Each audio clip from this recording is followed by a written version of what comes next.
435장 찬송입니다.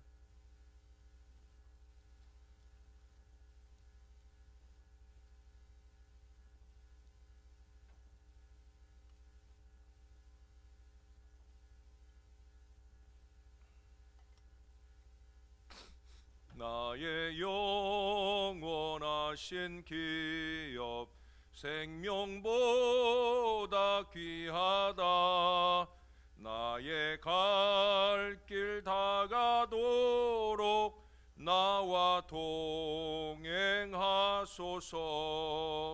주께로 가까이 주께로 가오니 나의 갈 길 다가도록 나와 동행하소서. 세상 복이 아니함과 모든 명예 버리고 험한 길을 가는 동안 나와 동행하소서.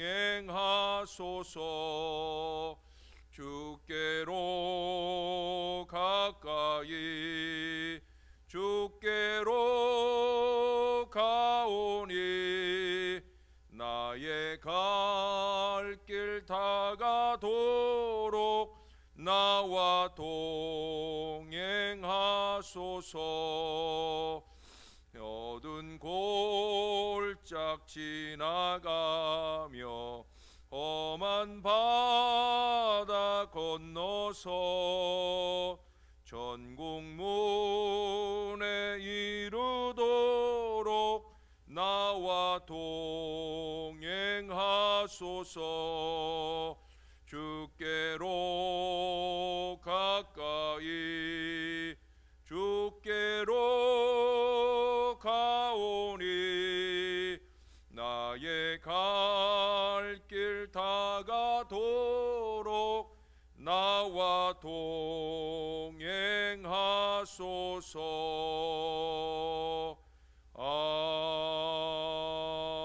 아멘. 그 다음 찬송 한 장 더 합니다. 436장 찬송입니다. 나 이제 주님의 새 생명 얻은 몸 옛것은 지나고 새 사람이로다. 그 생명 내 맘에 강같이 흐르고 그 사랑 내게서 해같이 빛난다. 영생을 누리며 주 안에 살리라. 오늘도 내일도 주 함께 살리라. 주 안에 감추인 새 생명 얻으니 이전에 좋던 것 이제는 값없다. 하늘의 은혜와 평화를 맛보니 찬송과 기도로 주 함께 살리라. 영생을 누리며 주 안에 살리라. 오늘도 내일도 주 함께 살리라. 산천도 조목도 새 것이 되었고 죄인도 원수도 친구로 변한다. 새 생명 얻은 자 영생을 누리니 주님을 모신 맘 새 하늘이로다. 영생을 누리며 주 안에 살리라. 오늘도 내일도 주 함께 살리라. 주 따라가는 길 험하고 멀어도 찬송을 부르며 뒤따라가리라. 나 주를 모시고 영원히 살리라. 날마다 섬기며 주 함께 살리라. 영생을 누리며 주 안에 살리라. 오늘도 내일도 주 함께 살리라. 영생을 누리며 주 안에 살리라. 오늘도 내일도 주 함께 살리라. 아멘. 기도하겠습니다. 우리가 이 세상 삶을 끝내고 나서야 영생이 시작되는 것이 아니라 우리는 이미 영생을 살고 있는 줄을 늘 잊지 않고 살게 하여 주옵소서. 영생을 사는 비결은 다른 데 있는 것이 아니라 주님과 동행하면서 주님을 닮아가는 삶에 있음을 잊지 말게 도와주시고, 부족한 종이나 주의 사랑하는 자녀들이 그렇게 날마다 말씀과 기도로 거룩해지며 우리 주님을 따라 주님을 닮아가는 거룩한 신앙의 삶을 살게 하여 주옵소서. 오늘도 날씨가 여전히 많이 춥지만 그와 같은 영부림을 위해 주님 존전에 왔습니다. 우리를 귀하게 여겨주시고 오늘도 주님이 우리에게 말씀해 주시옵소서. 감사합니다. 예수님 이름으로 기도합니다. 아멘. 오늘은 예레미야 39장으로 가겠습니다. 예레미야 39장입니다.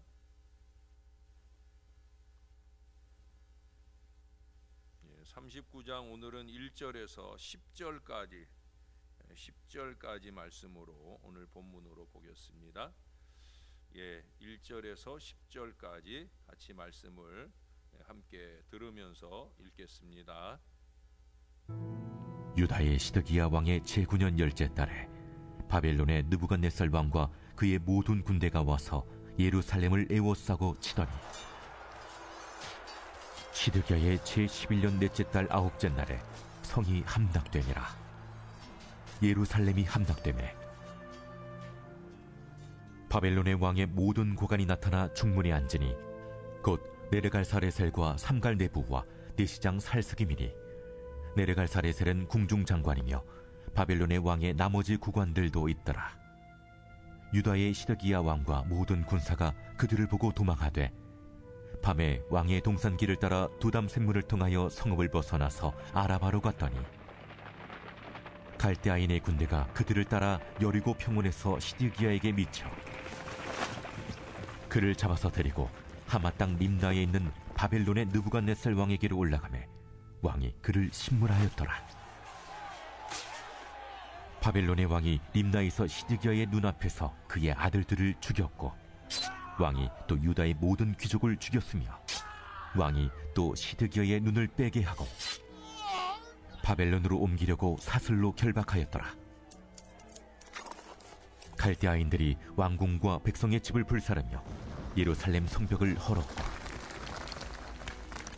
사령관 누부사라단이 성중에 남아있는 백성과 자기에게 항복한 자와 그 외에 남은 백성을 잡아 바벨론으로 옮겼으며 사령관 누부사라단이 아무 소유가 없는 빈민을 유다 땅에 남겨두고 그날에 포도원과 밭을 그들에게 주었더라. 아멘. 드디어 예루살렘 성이 함락되었습니다. 예레미야를 위시한 수많은 선지자들이 온몸과 삶을 던져서 예언하고 돌이키려 해보았지만 모두 물거품이 되고 말았습니다.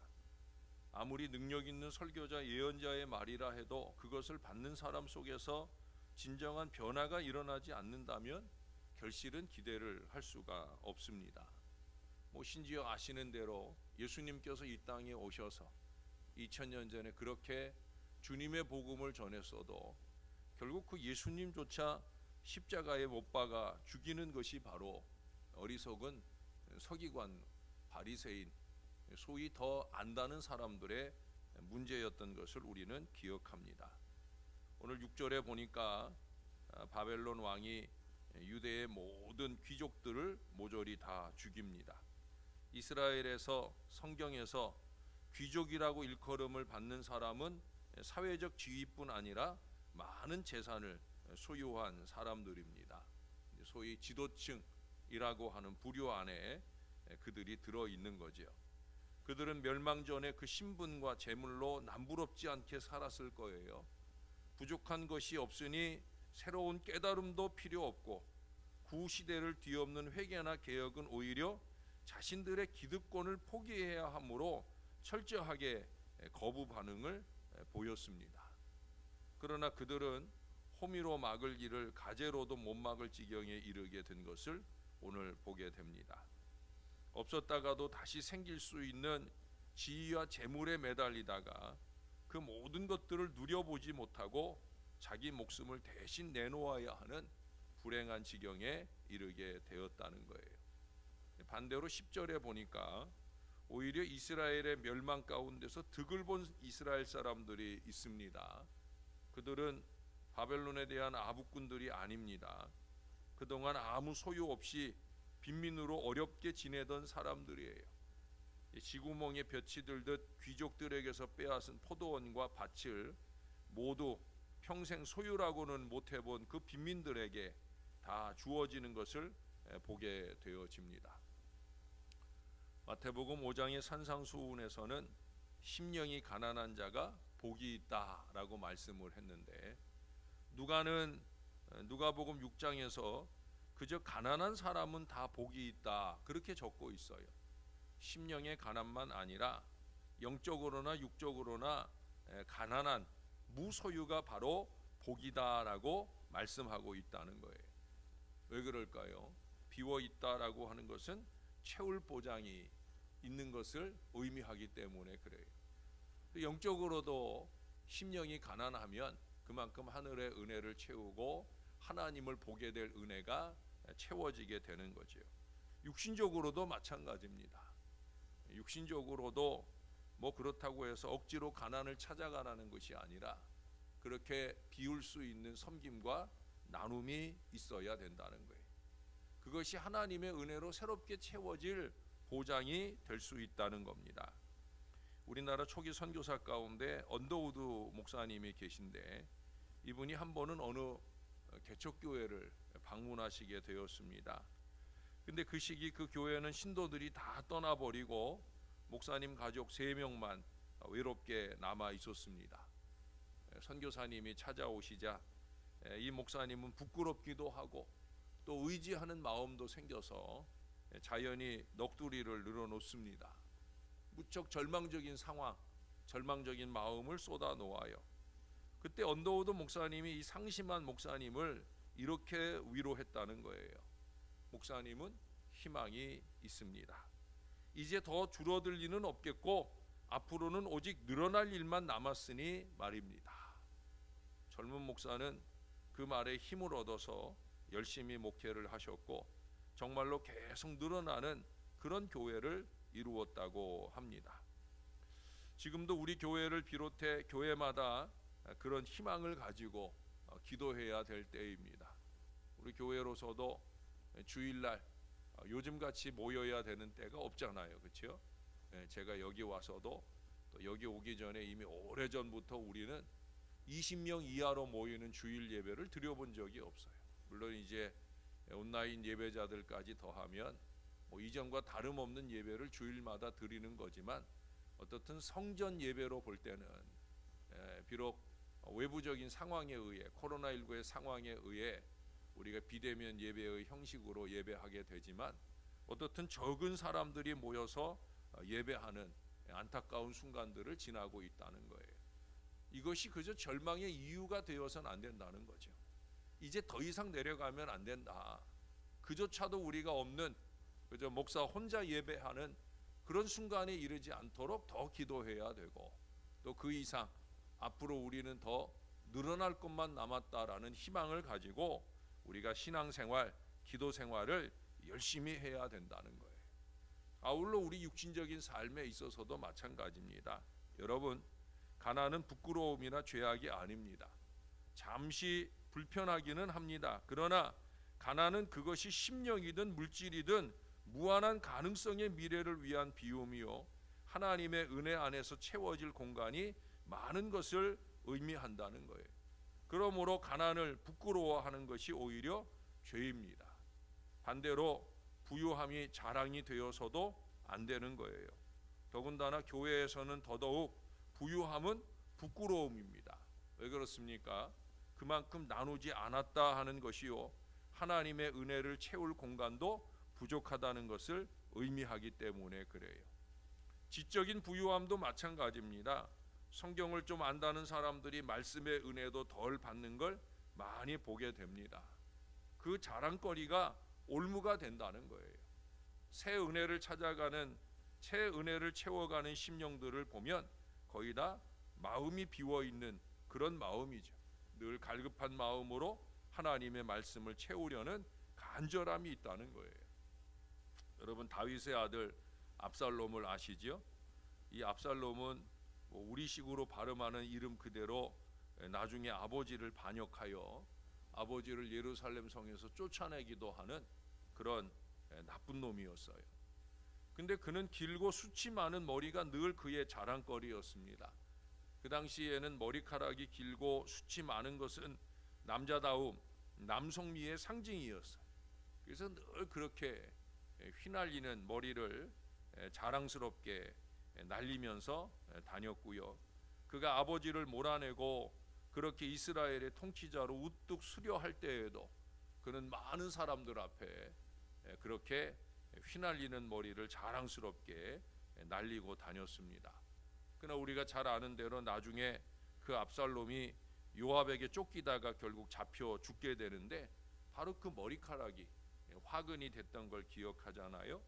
그 나뭇가지 밑을 지나가다가 이 머리숱이 너무 많다 보니까 그만 나무에 걸려서 낙마를 하게 되고, 그래서 잡혀가지고 결국 비참하게 죽음을 맞았던 걸 기억하게 되어집니다. 여러분, 남보다 더 많이 가진 자랑거리가 죽음으로 인도하는 올무가 될 수 있다는 거예요. 물질의 많음도 그것이 주를 위해 선하게 쓰는 것이 아니라고 하면 우리는 오히려 부끄러움이 될 수 있음을 기억해야 합니다. 믿음의 주님이시고 온전하게 하시는 이인 예수를 통해서, 또 그 예수님의 복된 말씀을 통해서 하나님의 사람으로 온전케 되는 자는 모든 선을 행하기에도 온전할 수 있어야 합니다. 사도행전 10장에 보면 고넬료가 나와요. 고넬료를 경건한 사람이다. 그러면서 첫 번째 꼽는 게 뭐냐? 하나님을 경외하는 사람이었다는 거예요. 그리고 두 번째 꼽는 게 뭐냐? 그는 많이 구제하는 사람이었다는 거예요. 세 번째 가서 꼽는 게 뭐냐? 그는 기도하는 사람이었다. 저는 그 본문을 읽으면서 하나님이 생각하시는 경건은 기도보다도 구제가 우선이구나. 섬기고 나누는 경건이 하나님께는 더 귀한 경건이구나 하는 생각을 하게 됩니다. 여러분, 선행이나 구제를 위해 쓰고 빌려주고 나눠주고 하여 비워야 합니다. 교회가 재정이 넉넉하고 많이 남겼다는 것이 자랑이 되면 안 된다는 거예요.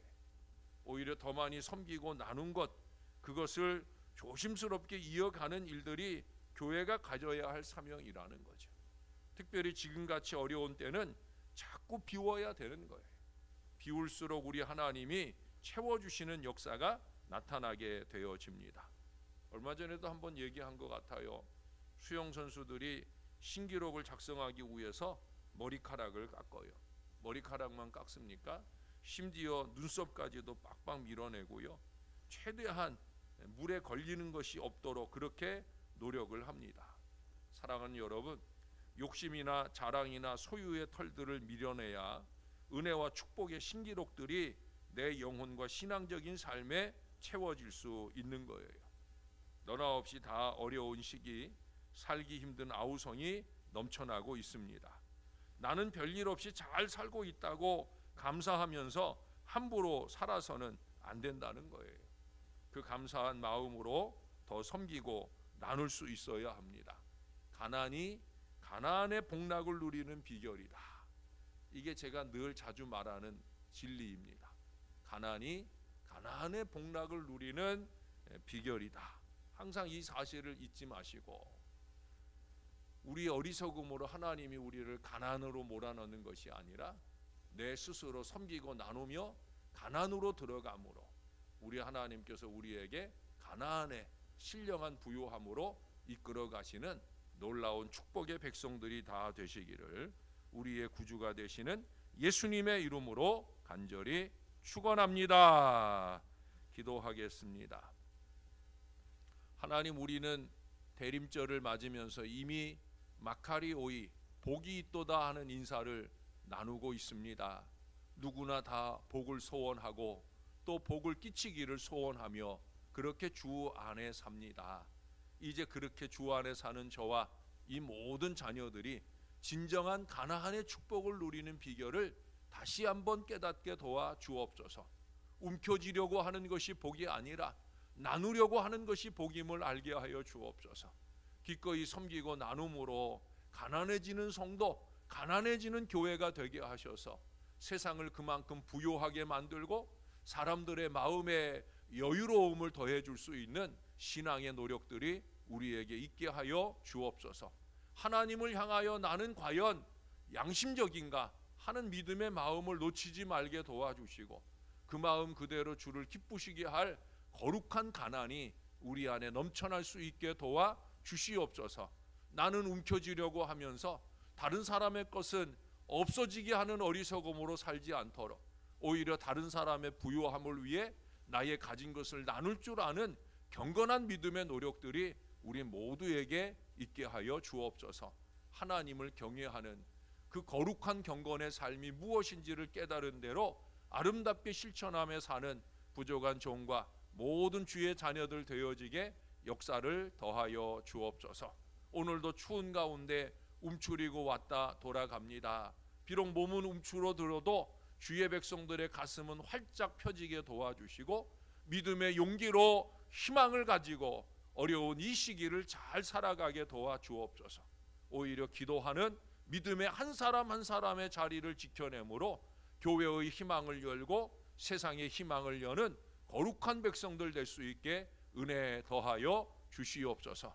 영육간에 강건하게 이 주의 자녀들을 지켜주시길 소원합니다. 감사합니다. 예수님 이름으로 기도합니다. 아멘.